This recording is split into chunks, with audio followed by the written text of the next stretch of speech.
everybody, and welcome back to another very special episode of Let's Talk Fortitude. And hey, Todd and I are taking you all in a different direction on a different journey today, still faith-based. It is my honor and my pleasure. And I got to tell everybody, I started watching this dude, this brother, not a dude, but this brother back in 2020, right as we were coming out of COVID.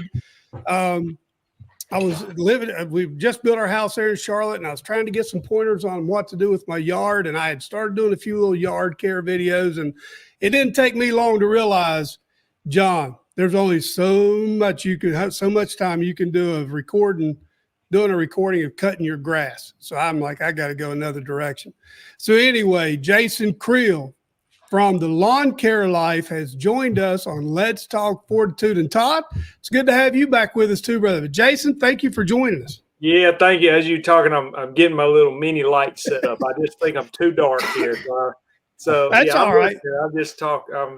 Hey, listen, everybody who watches or listens to this podcast know that we're real, man. It's very little we ever edit out unless it's really offensive or crazy. Yeah, that's what I'm saying. I just try to tell them what's going on while I'm not looking at you. But you're good. So much. I really appreciate y'all having me on, and looking forward to us getting to know each other a little more. Absolutely. So yeah, hey, and Todd, now listen, now Jason, Todd can talk zero turns with you. He's a mechanic. He's a jack of all trades. He manages.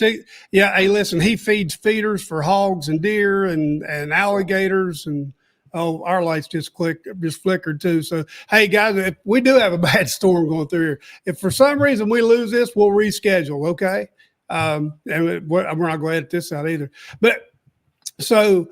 As we were talking off camera, I told Jason once we got on here, we will just kind of tee him up like we do everybody and let Jason just tell his story, his background, where he's born and raised, and we'll just let it flow and be organic from there. That sounds good. You want me to do that now? I'm sorry. You going to ask me a question, or you just want me to start talking? Here we just start talking. Todd will tell you, I try to use a little bit of ESPN. You know what I'm saying?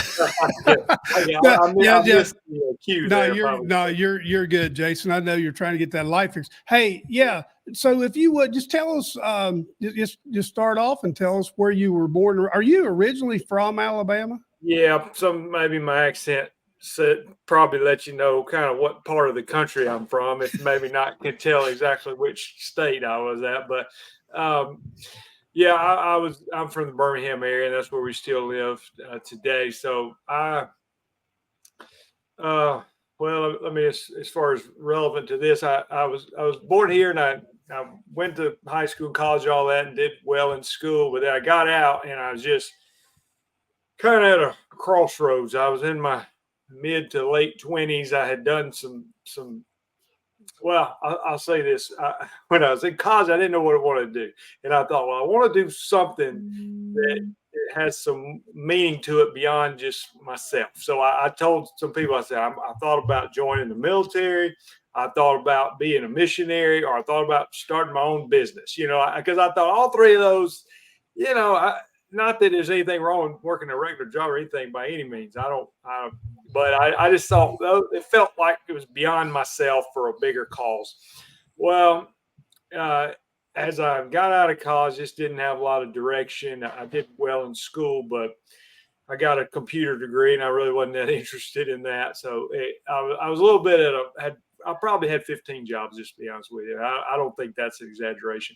Was not a great employee. I'd show up, but I'd get frustrated and quit for some reason. So anyway, mid-20s, I went over to Germany with a friend of mine who was a church planter, and he's still there today, and played baseball over there for 6 months. And I came back, and I was like, all right, what am I going to do? I'm getting too old to be goofing off anymore. So I actually bought a book by a guy named Dan Miller, and he used to advertise on Dave Ramsey's show and it was actually a 3-ring binder. It was called 48 Days to the Work You Love.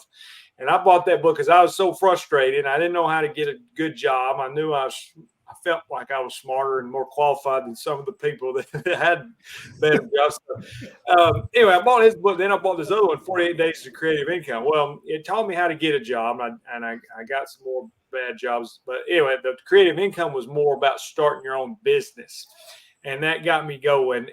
And so I'm 27 at this time, and kind of had a desire to get married and stuff, but it's hard to get married without a job at that age. And so I just needed to grow up a little bit. So I said, I'm going to start a lawn business. So I started Blue Chip Lawns was the name of my company. A friend of mine made a little clip art logo. It was pretty sad, but it got me by. And I had literally worked for minimum wage out of college, with a college degree. And so when I started mowing grass, I mean, I remember right off the bat, I got this contract that was paying me $1,025 a month to mow this little neighborhood entranceway. And I mean, to this day, it would still be a good contract. I got that. And then the contractor that was building the houses in this neighborhood, there's probably 20 vacant houses that no fences, no nothing, little townhomes. And I remember I'd get my Hustler Mini Z and I was riding back and forth across those backyards because there were all these houses with nobody living in them. He didn't want me edging or anything. Anyway, point being, in a half a day's work, I was making way more money mowing grass than I was at these loser jobs I had. And I guess I've been hooked ever since. Oh my goodness. So when you were growing up, was lawn care? I mean, were you one of those guys that would grab, dad's lawnmower and go mow yards in the neighborhood to earn a little money to get, in high school or anything like that? Not really. I mean, we mowed the grass in our own house. The only experience, I guess you'd say, I had during the summer, we knew a guy that he worked at the wastewater treatment plant, sewage plants. And so at high school, me and my brother would go work at the sewage plant, and we were like the groundskeepers, I guess you'd say. But we didn't even have zero-turn mowers then. It was a lot of weed eating, I guess, and we did ride lawn mowers, but I was pretty green. As a matter of fact, I remember going when I first started, I needed a mower. I didn't have a whole lot of money. Actually, there was somebody in my life that gave me $8,000 to start. I'd already started, but they felt, and that was, looking back, that was such a huge help to do that, which is not a ton of money, but when you're starting out and you don't have anything, I was able to go buy that used Hustler Mini Z. I think I paid $4,000 for it, and I had a Ford Ranger, and I had to get ready to get an F-150 where I could at least pull a trailer. So I went and bought me a little V6 basic F-150, and so I was up and running. I went to look at a mower that a friend of mine had who was in the lawn business, and I started working with him one day a week, and he's like, we want to sell you this X Mark, and it was fine. It was an older mower, and he hopped on that thing and drove down the edge and whipped around the mailbox, and I thought, man, I don't know how to do this. And I remember sitting there watching these guys flip their trimmer upside down and edging the sidewalk, and I thought, oh man, so I was a little intimidated at first, but I don't know, I guess I was at a little desperation time in my life where I was ready to get something. So you know how it is. You get out there, it didn't take long to go from no experience to at least operational with a zero-turn mower. So I got the hang of it. So here, funny story. So when we went to Charlotte, I went there, I was actually accepted into Johnson & Wells inaugural class to go to culinary school there in Charlotte. And that's why we left West Virginia to go to Charlotte. Got down there and realized that I couldn't afford to go to school. And it was just too expensive. So my uncle said, well, why don't you start a painting business? And so he kind of helped me get started. And I got my first new construction job. K. Hector Homes, and that's where I met Juan, the guy that worked for me for 10 years, the whole time I was there. And I broke out this 9-inch roller to roll this huge 2-story entryway in this house. And he started laughing at me, and I said, what's wrong? He said, no, man, you need an 18-inch roller. That 18-inch roller revolutionized my life, man, because it's the difference between what you're talking about with that mower and a zero turn. I mean, what you can get done with it in the amount of time, and time is money when you're in business, right? Oh yeah. Where you could drive, where you were talking about, you could drive across the back of those lawns. How many houses were you knocking out at a time when you were just driving across the back of them? Well, yeah, I was mowing about 20 vacant houses, and then I just had it was a 44-inch Mini Z with a 19 horsepower Calzay. That was a great mower. I think a couple years later, I had a little oil leak. Todd may get mad at me, but I didn't check the oil very much. But that mower paid for itself over and over and over again. So, hey, and I was still living cheap at that point. Now I'm married with 4 kids. Life got a lot more expensive for me, but fortunately, it's humorous how that happens. Yeah, that's right. I said, well, if I could have made the money I make now back then, I'd be doing fine, but it didn't happen. So anyway. So listen to you online, your story that you were telling. You were talking about how the guy will give you a check and a Snickers bar or a Milky Way bar. Yeah. So when you decided, hey, I'd rather have that dollar than that Milky Way bar. How did the lawn care industry, or how did your interest in that develop? Where did that come from? Can you kind of put a time date on that, or an event? Well, the only thing I can think of, because the answer is basically no, but other than I wanted to have a business, and I just couldn't think of anything else I could do. I mean, I was like, what else can I do? I was like, well, surely I can cut grass. Well, I had another friend back then, and he had mentioned starting a lawn business, but he never did. And so I'm just wondering, like, maybe that's what triggered it. I don't know. But once I started it, I joined this. There was a group of us young guys, and we were in Montgomery, Alabama at the time. We started the Montgomery Entrepreneurs Club, which was about 6 of us meeting in somebody's living room. But still, it was helpful. One guy owned a roller skating rink, and then I had my little new lawn business, and we'd get together and talk like we were going to do something great, and I don't think we ever did. But anyway, I don't know. Something in that time triggered, like, well, I can do a lawn business. And I just didn't have any other good ideas. I actually did. You may have heard this too, but I did later. I sold my first lawn business and had some money, and I tried to start a new business, and I'd been frustrated with employees and stuff. I said, I need a business with no employees. So I said, I'm going to start a coupon book fundraising company. And I remember that story now. So this is the greatest business idea I've ever had. Nobody could have talked me out of it.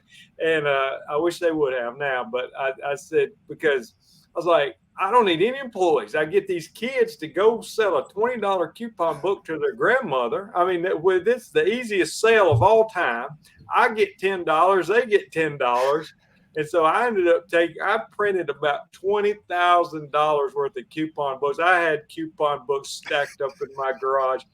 And well, the problem is I'm not a great salesman. I hired a lady to help sell, and she was better at it than I was. But we got a few schools, but I mean, at best, we might have broke even after a year. And, when you spend a year to break even, you really didn't break even because you got to pay for it. So anyway, I went significantly backwards in that. And let's don't talk much about coupon books, but I wish I messed that up. And I got right back in the lawn business. So as you guys, you're meeting when you're in your living room there together. I know in the painting industry, there are tricks to the trade. Yeah. And listen, I get it. I know exactly what you're talking about by upgrading lawnmowers, or a weed eater or an edger. Whenever I first started, I had a little Spray Tech airless spray machine that I bought at Lowe's. It wasn't very long. That baby wasn't going to hack it anymore. I paid $300 for that. Well, the next one that I bought cost me $5,000. You could run 3 guns off of it at the same time. I mean, it would wear you out. There's no way you could outwork that machine. So, or in painting, when you're painting, when you're cutting in, there's a certain way you can turn your bristles on your brush to get into a corner. Where did you learn those tricks of the trade with a weed eater? with not tearing up your grass with your turning a zero turn on it, that sort of thing. Well, depending on who you ask, like people make fun of me now because if I put videos up of me mowing the grass on Instagram or YouTube, that you'll read the comments section. They're like, Jason needs to go back to spraying yards. I was like, God, this is my yard. I don't care what it looks like. I tell them a good weed control guy can make a bad yard look good, and a mowing guy, you get out there and mow a bad yard, it's still gonna look bad. So anyway, I'm better than I may appear on YouTube. And some of it's even intentional. We'll go out there and blow grass all over the driveway just to get idiots to watch it, So that's it. That's the wrong way to say it, but anyway. I think just experience of doing it. The guy, when I started, I did work with my friend that I was telling you.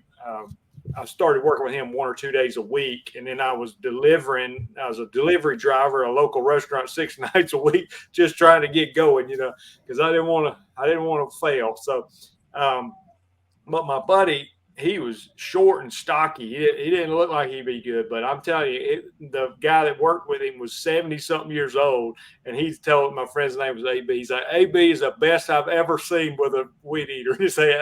And he was still looking back. He was unbelievable. So I guess I had some good examples of what to do, but just practicing. I'm fairly coordinated. I'm not a college athlete by any means, but I can walk and come and say that. I had a guy. Well, go ahead, Todd. I'll go ahead and tell you, after working on golf courses, that's one of the first things they put in your hand is a weed eater. And if you ain't no good on a weed eater, you're not going up the ladder none. They're going to leave you right there till you can figure out how to get that grass even with a weed eater. And even when I had a crew, I wasn't one of those that I like working with. Even now, I like being out in the field, honestly, more than I do making YouTube videos. I'm like 50-50. I'm 50% out in the field spraying yards and 50% doing videos and all that. Well, even then, when I was mowing grass, like I had crew, we would just sort of rotate off the mower and stuff. I didn't ride all day and watch them weed eat.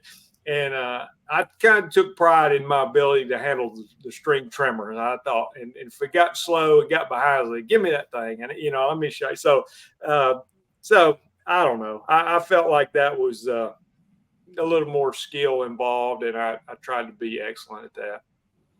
Yeah, I had a guy, Sam Smith, that owned Home Masters there in Greenville, South Carolina, my first painting job when I got out of the military. He would time me. He would time me from the bucket whenever I'd come out of the 5-gallon bucket with a roller to the ceiling and back to the bucket. He would time me. Wow. And at the time it was very irritating, but after that, I worked for another guy in West Virginia with David Lewis with Creative Coatings. David told me I was the only person he'd ever hired that had made him money. Wow. So it was just little things like that you think that people. I look back on it now, and I'm very thankful because Sam saw something in me, or he would have never done that. He wouldn't have taken the time and taught me, and that's why I was kind of wondering, how that all come about. So now, Jason, you started mowing lawns, but now do you primarily do pesticide and fertilization now? Is that or are you still mowing some? No, I don't mow. I just mow my own yard, and I'm a weed control and fertilization guy. So yeah, what happened was I was living in Montgomery, and had gotten married, had 3 kids, and a 4th one coming, and we decided to move closer back to where we're from, where I live now, near Birmingham, and that's where my wife's family's from as well. So we decided to move. It was getting like my kids were getting up to school age, and it was like, if we're going to do it, we might as well do it now. So we moved. I sold my business. I'd already sold my first business, but I kept a small part of it. And so I sold the rest of it and equipment and everything. I moved back up here. And I thought, well, I guess I'm going to start a lawn business again. I can't take it with me. So I started what is now my third lawn business, Alabama Lawn Pros. And I had a friend of mine who I knew, actually went to church with in Montgomery. He was the manager for a big spray company, weed control company in Montgomery. And so he used to send me some mowing business. I'd send him some spraying business, and we had become friends. He's old enough to be my dad, but he went to Auburn and had an agronomy degree, and he understood the science behind it, but he had, over 30 years experience now, at this point, over 40 years experience. Well, anyway, his company has sold out to a big company, and he ended up going to work for what is now my supplier, his company called Harold's that sells fertilizer and weed control products and all that. He had went to work for them. And so I hadn't talked to him in a while. He likes to hunt and fish and stuff like that, like I do. So anyway, I reached out to him. I said, hey, his name's James. He's been on my channel. I said, James, I'm moving. I'm going to start another lawn business, and I'm going to mow grass to start with, which I did when I started because I was just trying to make a living. But I said, I want to get into the weed control stuff. And he's like, and it was almost perfect time because he had just started this job. I mean, he may have been on the job a year or so with Harold's, and he's looking for customers, So he said, he's all right, well, that's great. I'll train you, because we had a relationship. So he comes up here and because there is even more training on that side than the mowing side. So he basically took me under his wing. He comes up here and we got out in a gravel parking lot and started spraying water in the parking lot to learn how to spray. I know it sounds simple, like what's so hard about spraying water? It's probably like putting a paint sprayer in somebody's head. Like, what's so hard about spraying paint? Yeah, you got it. People do it. You're like, hey, okay, not everybody is as good as others. So anyway, he started showing me, and he would walk me through, like, what do you need to spray? It's a lot about what time of year it is and when do you need to put this in. And you can spray this on this grass, but you can't spray it on that grass. And at first, it just like learning a foreign language on me. It just sounds like, I used to joke with him. I'd say, I put the one in there that looks kind of like Worcestershire sauce, and put the one in there that looks like Cairo. And anyway, at first I was just doing what he told me to do. But over time, you begin to understand like why I was doing what I did. And I guess now, it's come full circle. It's been great because I've been able to, people reach out to me and I connect them with him. He's gotten a lot of customers, and he still comes up here, whether he knows them or not, he still comes up and shows them how to spray water in the parking lot. He trained a lot of people, but he's gotten a lot of customers. And in turn, he's really taught me a lot to help me in my path as well. I've watched guys like you and the Pest and Lawn Ginger and Pete and Alan Hayne, and we'll talk about Al a little bit here later. But people don't realize, I don't care how much you may know, how many chemicals you've got in your garage or how many liquid fertilizers you've got in your garage. If you don't know how to mix it and how to take the water on you, I don't know how many times I've marked it off the square footage on my driveway, got my backpack sprayer on, and timed myself to see how much product I'm putting to calibrate what I'm putting on my yard so that I'm not overspraying, because people don't realize you can go to jail for that. If you're using the wrong stuff and you don't use it according to the label, there's a label on there for a reason. If you don't follow it, you can go to jail. And Todd, you may deal with that too out there where you're at on that farm that you manage. But can you kind of go into a little bit of that Jason, about, how you learned, are you self-taught about all the chemicals? And one thing that I love about what you do, man, your identification of weeds is awesome. And I go back and watch those several times, because when I got to figure out what I got in my yard, I'm like, okay, I'm gonna go watch Jason. Yeah, sometimes you got to know the name of it to be able to Google it to figure out what to kill it. It's like you can't just tell Google how to kill a weed. So anyway, James, did a lot for me as far as that. There's actually a video, and I reference this video a lot on YouTube. I'll be doing a video and I'll talk about mixing chemicals. I was like, if you need to know how to mix chemicals, when you finish watching this video, go search for Lawn Care Life calibration. And this video comes up, and it's James, and we're out in a gravel parking lot. We're out there spraying. It's all about calibrating, because you're right. People ask me in the comments or something. They'll say, hey, Jason, I want how much that chemical do I put in 6 gallons? And I'm like, it's like they just missing the whole concept. It's not about the water necessarily. I mean, the water is a factor, but like it's how much chemical are you putting out on the lawn. So when it says 2 pints per acre, you need to put 2 pints per acre. And it doesn't matter if that's in 100 gallons of water or 5 gallons of water. It needs to be 2 pints per acre. So you got to figure out how much water your machine or backpack spray or ride-on, whatever you're putting it out there with, you need to know how much volume you're putting out. And if you get that, then I say, if you can get that point down, then I'll teach you the math, because the math is not that hard. It's basically, I'm going to measure a yard, well, let's just say I got a sprayer. My sprayer's 400 gallons, but we'll just use 100. You got a 100-gallon tank. I take 100 gallons, I divide it by how many gallons per 1,000 square feet I'm covering. So like, for instance, I'm spraying 2 gallons for every 1,000 square feet. Now, if you walk faster than me, you're going to spray less. You walk slower than me, you're going to spray. So at 2 gallons per 1,000 square feet, I take 100 divided by 2 gallons per 1,000. That gives me 50. That means I can cover 50,000 square feet with that 100 gallons of water. But now a lot of labels are in acreage. So I want to convert that 50,000 square feet to acreage. So I divide it by 43.56. And that's going to tell me that I can cover 1 point something acres with 100 gallons of water.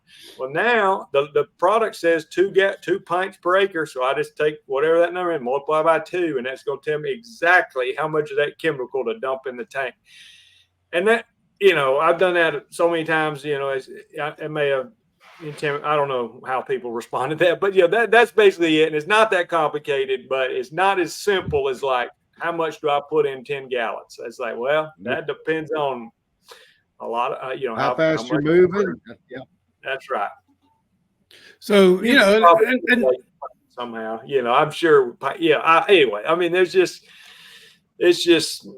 it's not hard, but that's very important. And we tell some people with the chemical stuff, they're so worried that they're going to like turn the yard brown or anything. I say, chances are if you're out there just spraying a yard and you accidentally overlap a little too much, you're probably fine. I mean, maybe if it's 100 degrees and you're out there spraying to something, you might turn it brown, but I say, well, you're going to get in trouble as far as like, sure enough, killing something is probably on your math when you're mixing it. Because if you do the math wrong and you accidentally mix 6 times more than you were supposed to, then you can go out there and make the best spray pattern of all time, but you went 6 times too strong on the whole yard, So the mixing is where you can really screw yourself up. And it's kind of like construction where measure twice, cut once. It's like, might want to put that if it sounds funny when you put it on your calculator, I said, it says here I'm supposed to dump 6 gallons in there. Last time it was 2 pints. You might want to check your math. Hey, so question for you. With your weed identification, I mean, did you ever have any type of horticulture background or anything, while you was in college, or did you do online classes, or just trial and error, picking something and hitting the recognition button on your phone for a while? I guess I'm a fairly quick learner. I didn't have any formal training as far as that goes. I remember when I was going to get licensed for my test, I was so nervous that the test was going to ask me a bunch of weed identification stuff. I bought this Southern Weeds or something. I forget what it's called. But I bought this book and I started studying. I think I took the test. I don't know if there was a single question on weed identification, but I learned a lot at the beginning. But then the way I tell people, I was like, listen, we say you don't have to know what it's called if you know how to kill it, kind of thing. So you go out there and you spray the weeds, there's a bunch of broadleaf stuff. You spray it, and most of them die. But then you got this 2 weeds you keep seeing over and over. You're like, why do I keep seeing those 2 weeds? I sprayed the yard, and then so you go figure out what those 2 are, and that's kind of been it for me. It's like a trouble weed that I keep seeing, and it didn't die, and I got to figure out how to kill it. So I might text somebody that knows, and I learn the names that way. That's awesome. Well, I guess my next question for you would be, how did you and Alan, Mr. Hain, hook up? The old lawn care nut. Yeah. And before we get off here, our last segment, just so everybody knows, Jason has a conference. It's called the Lawn Care Life Conference, right? Am I correct? Yeah, that's right. I'd like to talk about that for a little while before we get off here. We'll just take all this and we'll transition up into that way with it. But how did you and Alan get to know each other? Yeah. I had one last thought about weeds. No, you go ahead. I'm probably not as smart on the weeds as I think. When I'm out there doing the video on weeds, what I do is I walk around, I find the ones I know, and I show those on the video. And I see one I don't know, I skip it. And I was like, it makes me look like I know every weed in the yard, but they don't see all the ones I skipped over. So, but Alan, the way that worked was I started doing YouTube. I've been on YouTube for like 12 years, and I think that's the reason I have at least somewhat of a follow. It's got an early start. Some of these younger guys are very good at it. But I started early, and Alan was an early adopter as well. So what happened was, I think it was when I got ready to do my second conference, which I think was 2018. And I did the first conference. It was just me and my friend James, who I've been telling about. It was small and it went fine. But the second year, I was like, I want to do something bigger. I got to get a speaker in here. So, and I didn't know Alan's like a really good speaker. He's spoken at Google 2 different times as a marketer. I mean, he's very well spoken and just very smart guy. And very just genuine and easy to talk to. So I really like Alan. So anyway, Alan, so I found out that the guy I go to church with, actually, he was connected to Alan work-wise when Alan used to be in the marketing business for some kind of auto. He worked at True Green for a while, and he got into marketing for the auto industry. And I think my friend at church, he knew I was doing YouTube. And I think he might have mentioned, like, do you know Alan Hain? He's like, I work with him. And I said, yeah, I mean, I know who he is. So I asked my friend, I said, would you, give me Alan's number? I want to reach out to him for the conference. And I was thinking, I don't know if he's going to come. Well, anyway, I reached out to Alan, and he was so nice and came and he's been every year since. I mean, this is the third year, and he's way underpaid for what he does, and maybe for me at least. And he just does it because we've developed some friendship, and he helps me out. He tells me I'm the only conference he goes to as far as lawn care costs. So that's how that happened. We had a mutual friend that connected us. And I even at church one year, I got an Alan Hain shirt, had his face on it, that enjoy the mow or something like that. We went down to Alan's place near Tampa, and he gave me a shirt, and I wore it, and my friend saw it. He said, hey, that's Alan on your shirt. I said, yeah. Anyway, so that Freedom Factory that he takes care of, that he talks about on his videos, we can hear them. We can hear their cars going around the track from where I live here in Florida. Okay. We live in the same hometown, and I didn't move here because of Alan. Yeah, he was already here. So with the company that I work for, we have a client, and I didn't know this at the time. So I was going over to see this client about getting vending machines set up in their in their office, and I look and I'm like, Yard Mastery, is that Alan? Sure. That's what I told the guys with. I said, look, before we leave here, we're going to go over there.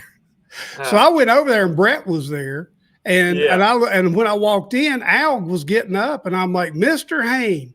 So we talked for a minute, and I invited him to come on the podcast. He said, yeah. He said, I'll come on. He said, it has to be in the wintertime when I'm slow. But so I matter of fact, whenever I saw he was coming to your to your conference to speak, I'm like, man, what a coincidence is that? But you're right. He is the person you see behind that camera is the same dude when you meet him. There is no difference. He is very genuine, very genuine. Well, now, when you took your test, because I kind of looked for your chemicals. I looked into that for North Carolina. Dude, that was tough. I mean, I never did go that route because we ended up moving. We ended up moving to Florida. How long did you have to study for that? Was that pretty Well, intense for you, or did it come pretty easy? I have people ask me about tests all the time. I tell them it's state to state, and I said, as you might can imagine, Alabama, we may have a little less restrictions in some places. So we do have a test, and it's not an easy test. I mean, but you have to make a 70 out of 100. I think it's 50 multiple choice questions, and I made a 72, and I was glad to have it too. And so I made 72 first try to 8, took it 6 because after you pass it, all you got to do, you got to keep up your continuing education points. But I studied, some, but I know people that's, tried several times to pass it. But, like in Florida, for example, it's much more difficult to get licensed in Florida. I think you have to have 3 years at college degree, 3 years experience in that college, or working for another company for 3 years. Somebody was telling me it was 2 years in Michigan. I talked to somebody, even Mississippi is a lot stricter.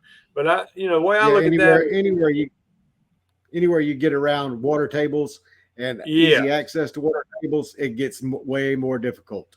I understand that, and I think that's a big part of it in Florida for sure. But I tell people, and I'm not, and I mean, I don't want too many restrictions, but I understand why they're in place, and I try to be responsible. I wear PPE, rubber gloves, rubber boots, long sleeve shirts. Even when it's hot, I'm out there. So I'm not a proponent of being careless by any means, but I think it's state to state, and it wasn't too terrible in Alabama, but I know it's more challenging. But I tell people, it's a barrier to entry, and that's one advantage compared to mowing grass. It is a barrier, but when you're on the other side of the barrier, it's actually a good thing because it keeps some of your competitors out. So you just got to get on the other side of it, and it works. I mean, I've found it significantly easier to get spraying customers, not significant, but a little easier to get spraying customers than I did mowing customers. And I think just the demand is about the same, but there's not near as many companies doing it.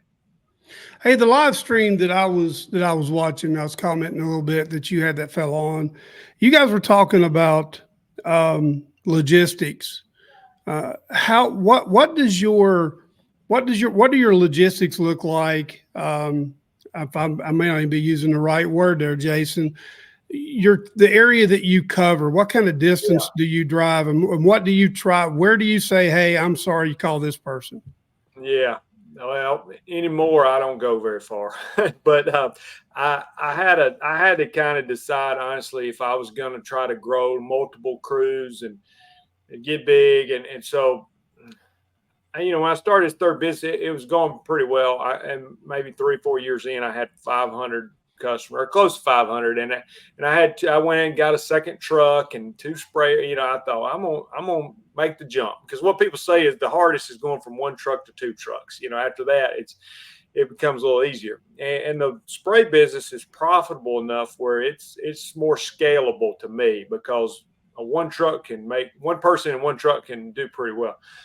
Well, I don't know what I was doing the YouTube thing and young kids and everything. And I felt like I had to make a decision. I've either got to get bigger, get 2 trucks and me kind of back out of the truck a little bit, or shrink back down.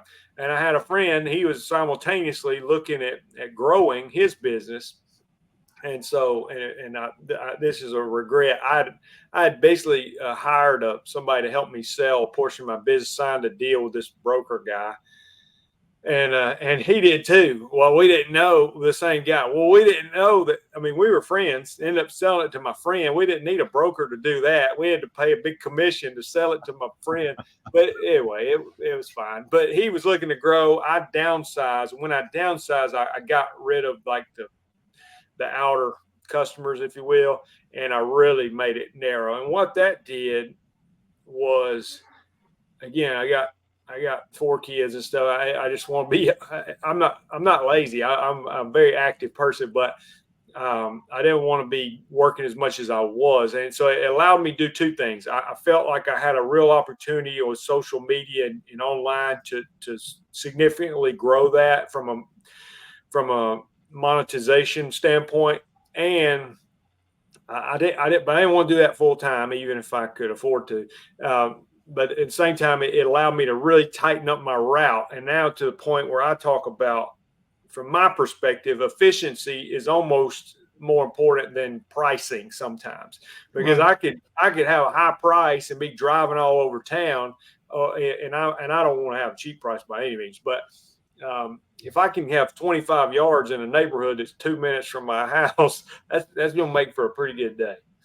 Yeah. That's going to So make for a great day. Yeah. In 2004, I started Brushmasters with just me.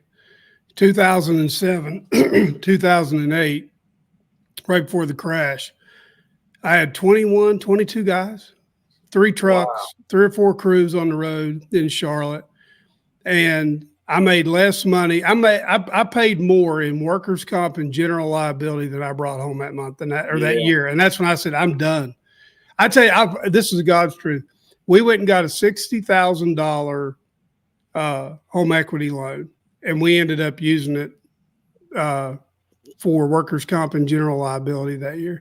Because painters, what people don't realize, painters, I don't care if every house you paint is a single story, you still fall under we fell under the highest insurance bracket. We were the same as framers for anybody that framed a house. Stuff like that. Yeah. So it was terrible.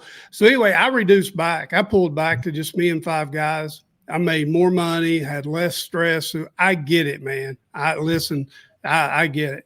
Yeah, I think some people are wired for that chaos. Yeah, my friend, he's growing his business, and I told him, I said, man, you're gonna be the richest man in the crazy house one day, because I said I don't doubt he's gonna make it, but he might go crazy in the process. Yeah. Oh my God.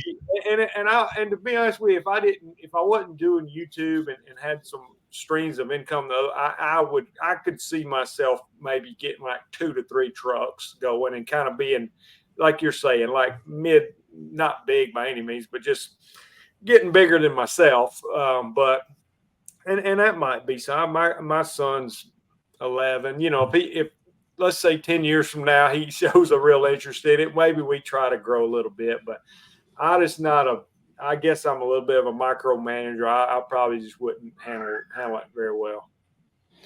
Well, that's what I was gathering from I'm guessing it was the most recent video where you was focusing in on what's coming up for 2024, and you were really hitting in on more time away from the business as far as the lawn care life being the sole thing. Now let's focus in on, let's do more there's family time that needs to grow as well. Yeah. I thought that was really good key to hear. Well, probably when I was talking, I'm thinking back.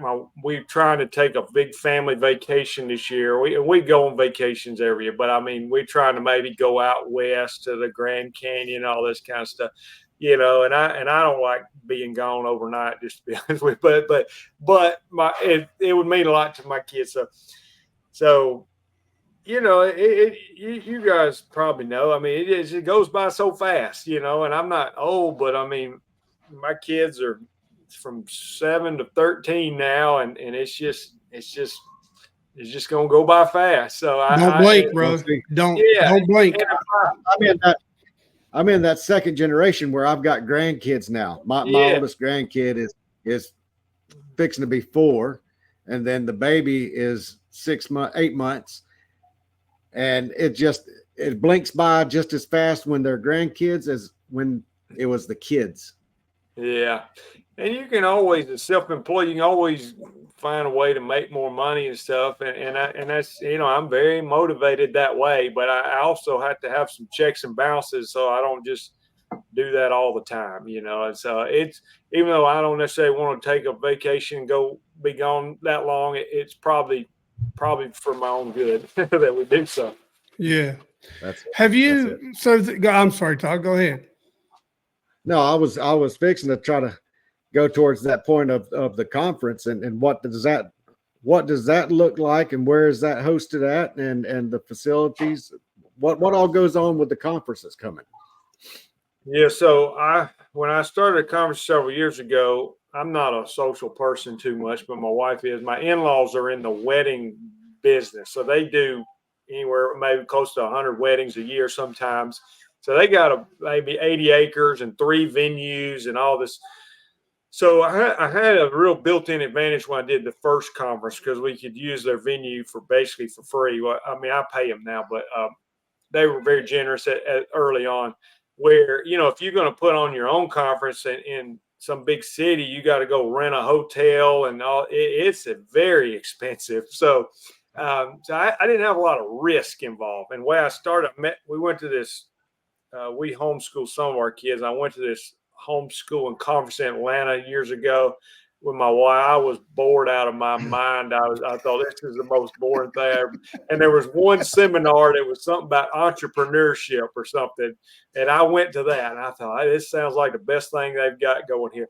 And this lady talked super fast. And I went up and introduced myself afterwards, and I somehow told her I had a YouTube channel or so. Anyway, I still remember she said, "I want to take my picture with you. You're gonna be famous," or something, which wasn't true. But she says you need to do an event. She was all into live events. She said, you need to do a live event, and she was very convincing. And to this day, that was 6 or 7 years ago. She still calls me every once in a while and checks in with me. Like she's so proud of me, but she's the one that I tell people, why did you start a conference? I said, this crazy lady at a homeschooling conference that talked me into it. I didn't even know her from nothing. So, we did it and it went fine. So, the last one we did was January 2020, right before COVID. And so after that, I was like, and back then that was when I was working like crazy. I had, before I downsized my business and we selling houses and moving houses. I remember the last time I was so stressed out about it. So I told my wife, I said, I don't know if we're going to do that again. So anyway, 4 years go by. I'm a lot more calmed down now and things are slower pace and we're not moving into a new house and things like that. So this year I brought in my friend Paul Jameson. He's got a big podcast in the green industry podcast. So Paul, he's a genuine guy and Christian guy. I said, Paul, I don't like partners, just to be honest with you. But I said, I'm gonna let Paul. I said, Paul, why don't we partner up on this thing? And so we are. And Paul says, that's your event, and we're not partners, but from a monetary standpoint, we are. But Paul is very good. He has a big following. He's great at selling tickets and getting sponsors and stuff. So he's been doing a lot of promoting of the event. And my job is more kind of putting the event together and making sure it runs smooth. And my wife helps out and everything. So we're doing it. It's February 23rd, 24th, Springville, Alabama, which Todd may know where that is, just north of Trussville, where I live. That's where my in-laws have a place called Matthews Manor, Matthews with 1 T. So it's 30 minutes from Birmingham. And anyway, when I left the Birmingham area, that out there, Springville was just starting to really boom, and all the growth and building. And yeah, I can see where that would be a great area to be. It's probably grown a lot since I don't know when the last time you've been by, but things have grown a lot around here. So we're doing the event, and Alan Haynes coming. Some of these other guys will be here. That anyway, it's a family atmosphere. It's laid back. People have a good time. We feed them the whole time, and it's just, I don't know. People love it. People like it more than I do, honestly. But I like it, but other people always talk real good about it. So do you have guys come that like Todd and I that may not be in the lawn care industry? Do you have others that, that register and show up and come that's not part of the lawn care side of things to get the entrepreneur side of it, to kind of get another idea, another perspective? I don't know. I don't know if they do or not. I'm always surprised at how far away people come. Like I think I was asking people where they come from now in a little survey. Was they like Connecticut and Texas? I mean, so they come a long way to go. I mean, it's a lot of big Southeast footprint too, but I guess they'll just fly down. For them, and I think the timing this year, I've done it in November twice, then we did it in January. I really like the timing. I feel like late February. I mean, because, I feel like March is just when everything takes off for lawn care. And so I think it's just perfect timing because people are going to be getting homebound, sitting in their house all winter long, getting a little stir crazy, I think it'll be a good time to get people out down here and get them fired up for the season. Very good. Fertilizers. Are you do you do anything with Greene County? Do you have your I know Alan, he's big with oh gosh, what's his name? John. Yeah, John. I forget. That's what I use anyway. I get it from I get it from Alan. But it's Perry, John Perry. John Perry, that's right. I haven't used his products. I know of him, and he's very knowledgeable, and from what I understand, a super nice guy. I don't know that I've ever met him in person, but you know, a lot of cool season people use a lot of liquid fertilizer, and I think they primarily do liquid stuff. A lot of warm season people use granular fertilizer, and I think one of the big reasons is you're trying for our growing season, you know, is from April to October, and so I can get a slow release polymer coated fertilizer that'll last. I can put it out in February and go the whole year with one spread, where the cool season, you know, you kind of got that big burst of growth in the spring, and then in the summer it's just hanging on for dear life trying to survive, and then you might perk up again in the fall. So you know, they kind of have a shorter window in the spring, so you might need your fertilizer to last 6 weeks or so, and then you might fertilize again later. So it's a different strategy. There's nothing wrong with it. You could fertilize with liquid fertilizer here. You just have to do it multiple times. Yep. I think I have St. Augustine here. I think it's first cousins with kudzu. Yeah, probably. I think y'all is in a great environment for it. I'm at like the northernmost peak almost of where St. Augustine will make it. So I might have 2 customers with St. Augustine, and I'm always last year it got down to 8 degrees. I was so nervous for that St. Augustine. I said, I hope that stuff don't die. And it actually did better than the Centipede and the Zoysia, I feel like. You know, it's I think it's some of these older neighborhoods. I said, that stuff's been there 100 years. It'll probably be fine. So I tell you what I found, man, was using, and this is not a plug for Greene County at all, but yeah, one thing that I learned was with some of the product that I used from them in that red clay there in North Carolina, it really helped to loosen that stuff up to where, I mean, I would pull, I mean, I would end up with roots. I mean, it was unreal, Jason, what's now, I use different stuff. It wasn't just them. I can't give that all the credit. But I did everything myself, but I did it by watching you guys, you know, on YouTube. But I'm very thankful for you. And I, you know, where I'm at now, I don't hardly have time to do it. You know, so somebody like you, I mean, that's, you really come in and play a huge role for a lot of people, I'm sure, to maintain their yards and to make them look good. I mean, I like mowing it, but I have trouble getting my Toro Time Master through this St. Augustine. I know Alan uses one, but he doesn't use it as much as he used to. Yeah, it gets thick. I know what you mean. And I think from the weed control thing, to me, you know, like Bermuda grass, it just gets eat up with weeds if you don't spray it. So I tell people, like, if you want to do it yourself, I tell my cousin, I say, I'll tell you what to do. I don't care. I mean, it doesn't bother me.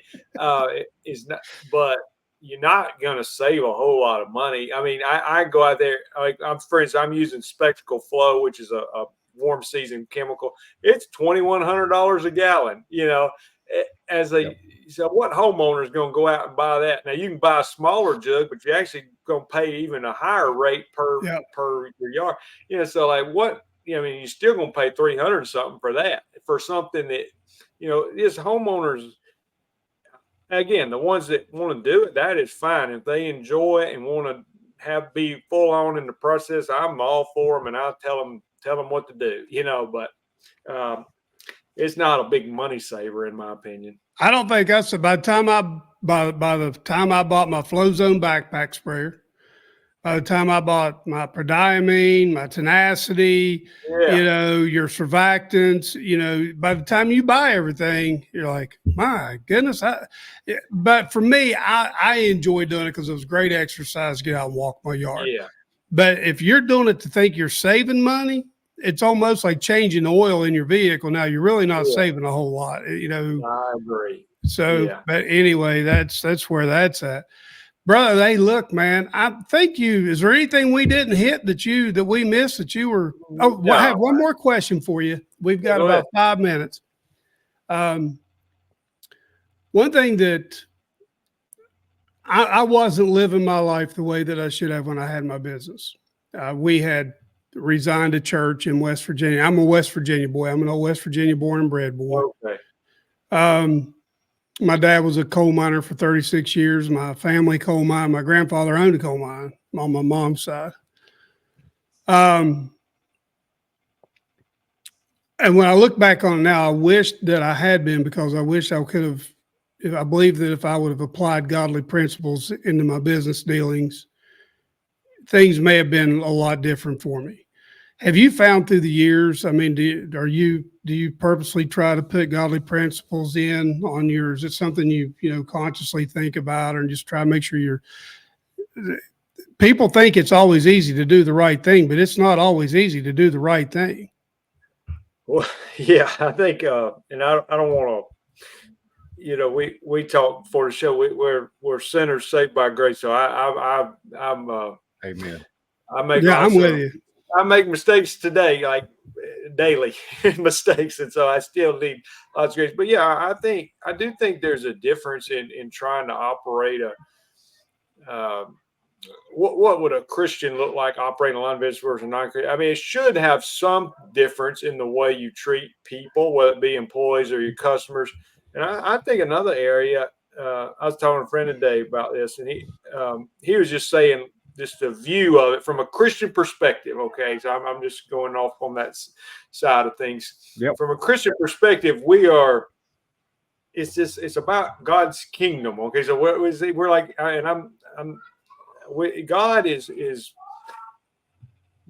when you think about the Lord's Prayer, your will be done, your kingdom come, your will be done on earth as in heaven. So like, what would it be like if the schools were Christian, or if the restaurants were Christian, or, and again, I know not everybody agrees with this that might be listening, but I'm talking from our Christian worldview. So what would it be like as Christians ran the lawn care business? Well, they would treat people with respect. They would do an excellent work. I tell people all the time, I'd rather have a pagan mechanic that did a good job than a Christian mechanic that was sorry, So I mean, you got to do a good job for sure.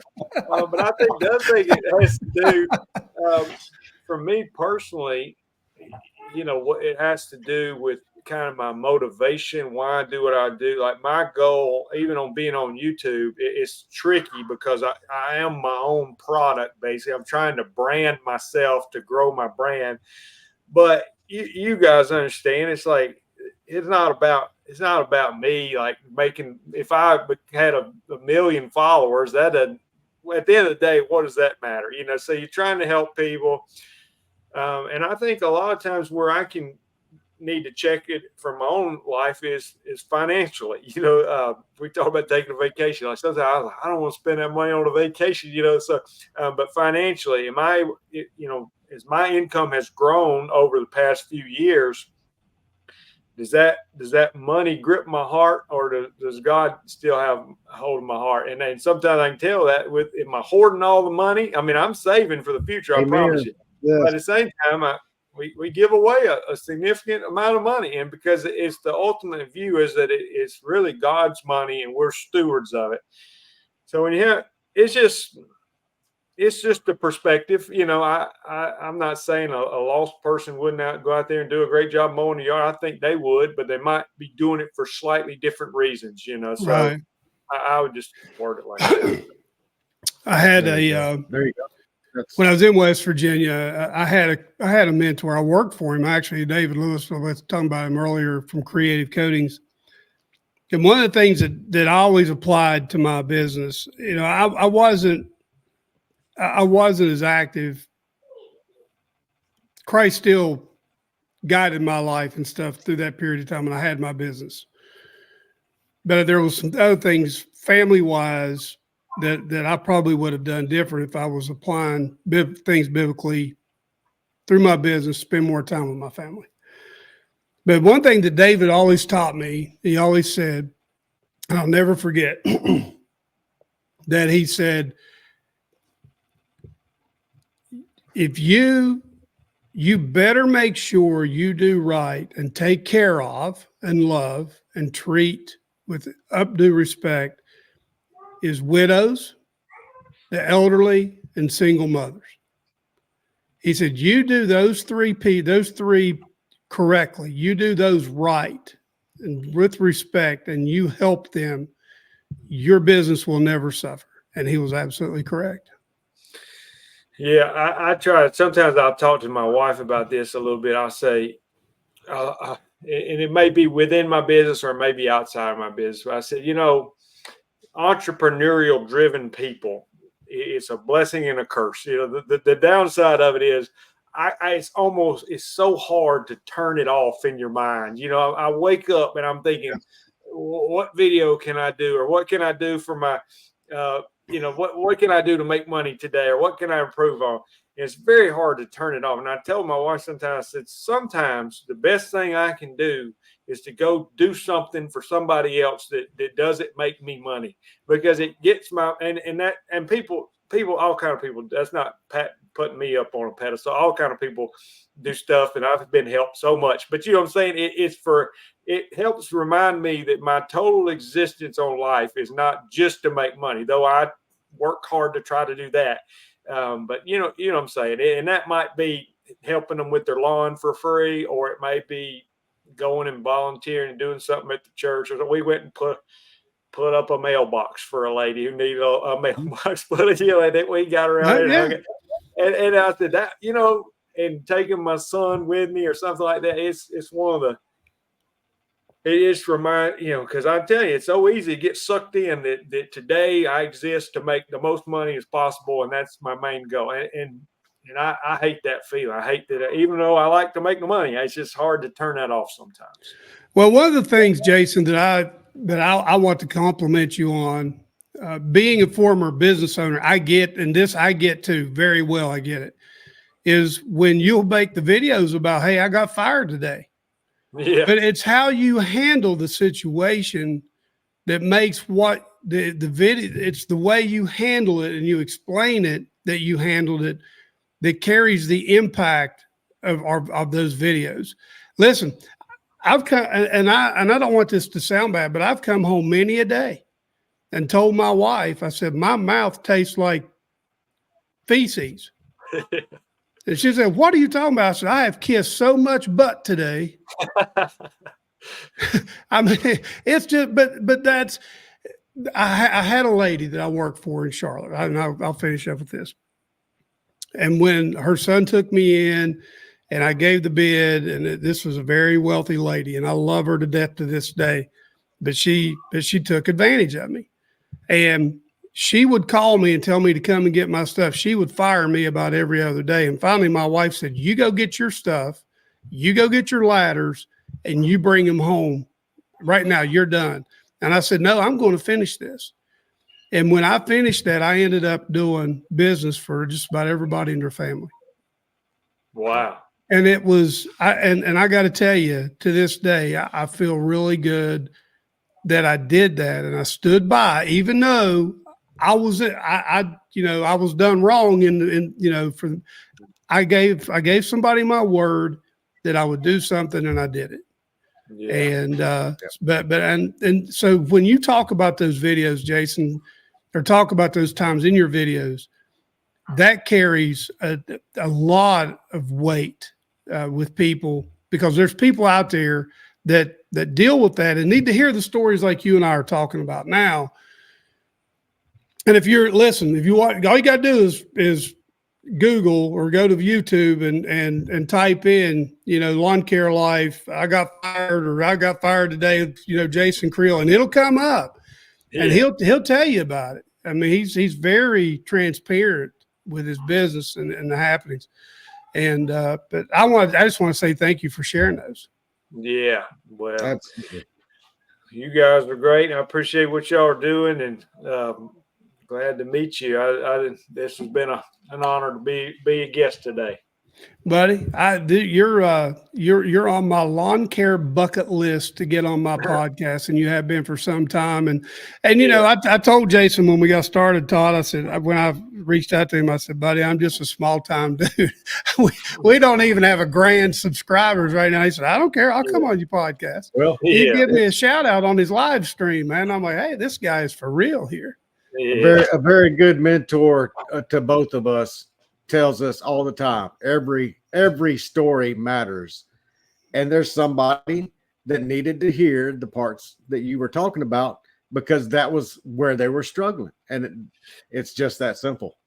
Yeah, I believe that. That's probably one of the more fulfilling times when somebody meets you in person at some event or whatever, and they come say, you help. I started my business because of your video, or and that kind of thing. Literally changes their life in a lot of ways. So exactly. I want to let you go, but I have got to ask you one more question. I know I keep saying. No, I'm good. How do you? I got to step out. Okay. How do you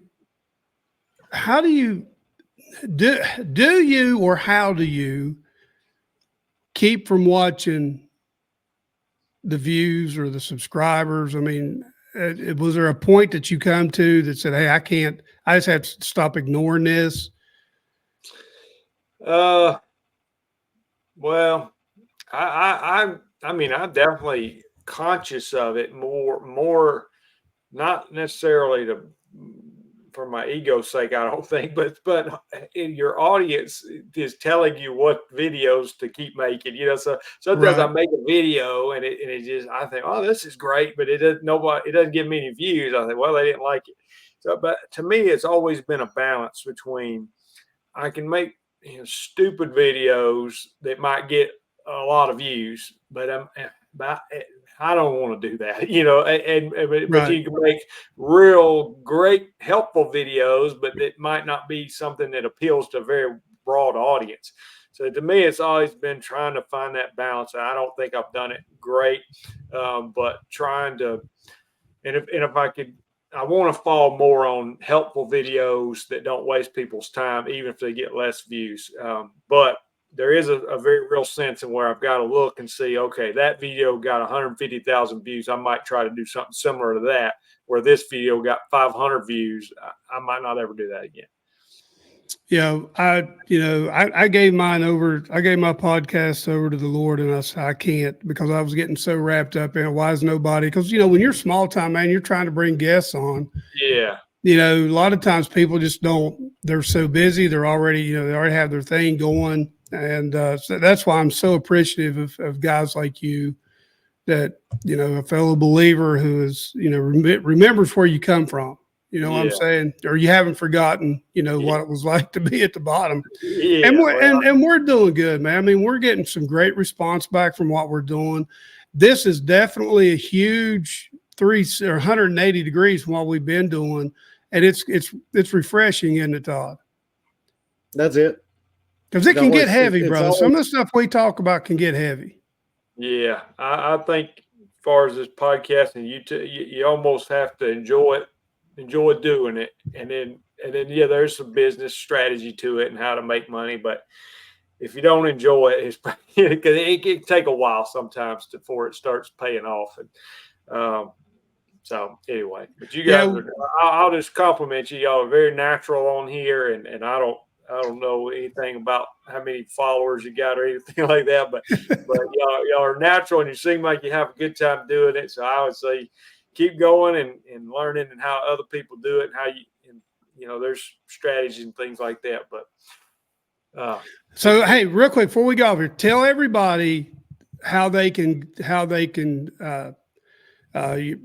them the address for your YouTube channel. If you've still got space for your conference, give all that information before we get out of here. Yeah, I'm Lawn Care Life is my my channel name on YouTube and on Instagram is The Lawn Care Life. But and then on my website is lawncarelife.com. So if you go on there, that's where I sell these digital courses. Like people that want to get into weed control and fertilization, they buy the Weed Control and Fertilization Academy.